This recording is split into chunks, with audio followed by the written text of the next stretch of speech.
스님, 지인 중에 심한 우울증으로 조력 자살을 생각하는 사람이 있습니다. 우리나라에서는 합법화되지 않았기 때문에 다른 나라에 가서라도 조력 자살을 하겠다는 것인데요. 일반인 중에서도 이 조력 자살 혹은 존엄사에 대한 관심이 높습니다. 스님께서는 조력 자살을 생각하는 사람들에게 어떤 말씀을 해 주시겠습니까? 이 인위적인 이제 존엄사, 조력 자살 이렇게 말하기도 하는데 뭐 안락사라고도 하고요. 근데 그것은 불교의 입장에서 보면 스스로의 업을 스스로가 피하는 겁니다. 누구든지 늙고 병들고 죽으면 고통스럽고 두렵습니다. 그것을 피하기 위해서 내가 조력 자살을 하는 거죠. 그렇다는 것은 뭐냐면 이번 생에 내가 해결해야 될 일, 그 해결해야 될 일은 내가 일하고 내가 원하는 걸 성취하는 것뿐만 아니라 살아가면서 내가 경험한 모든 것이 됩니다.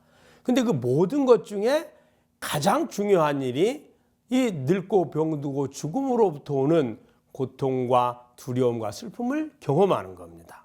이 경험을 통해서 육신에 대한 집착을 내려놓게 되고 해탈 열반의 길로 나아가게 되거든요.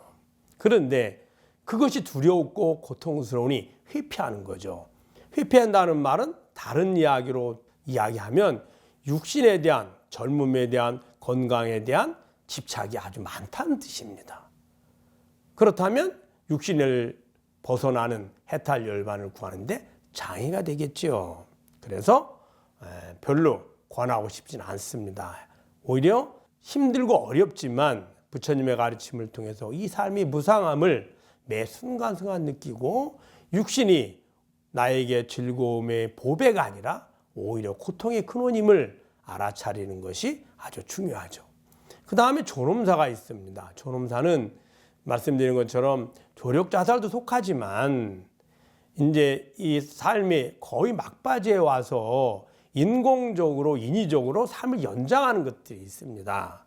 예를 들어 그러한 인공적인 기기에 의지하지 않으면 이미 돌아가셨을 건데 그 자녀들이나 혹은 잘못 오해된 집착으로 인해서 생명을 유지하려는 것, 기계에 의해서 이런 것들이 바로 우리들의 그 고통을 오히려 불러옵니다. 이것은 오히려 생명에 대한 집착을 불러오죠.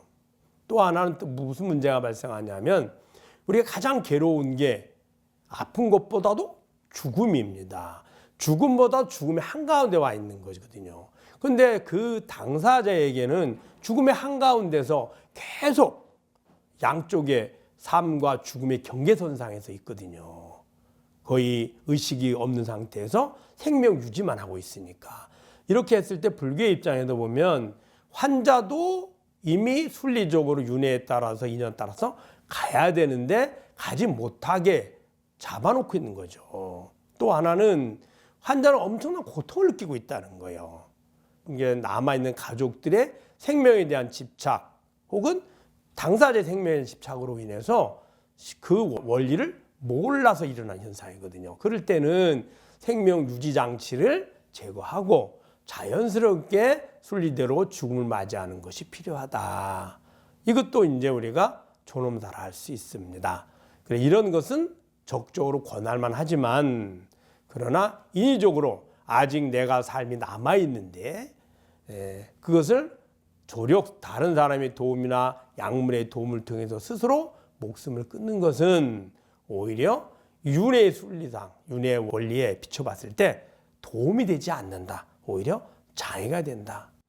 왜냐하면 우리가 태어나도 죽을 때까지 사는데 이 삶의 가장 근본 목적은 삶의 경험을 통해서 나의 지혜를 성숙시키는 겁니다. 그 지혜란 첫 번째는 악행보다는 선행이 내가 원하는 즐거움을 얻는 데 더 도움이 된다는 겁니다.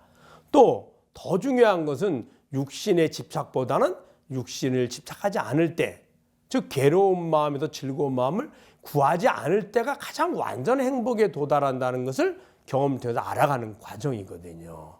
그래서 조력사나 혹은 인위적인 이 삶의 마감이나 이런 것들은 별로 바람직하지 않다. 만약에 누군가 그런 분이 계시다면 오히려 부처님의 가르침을 통해서 이 순리를, 윤회 원리를 한 번쯤 공부해 보는 게 좋지 않을까 생각합니다.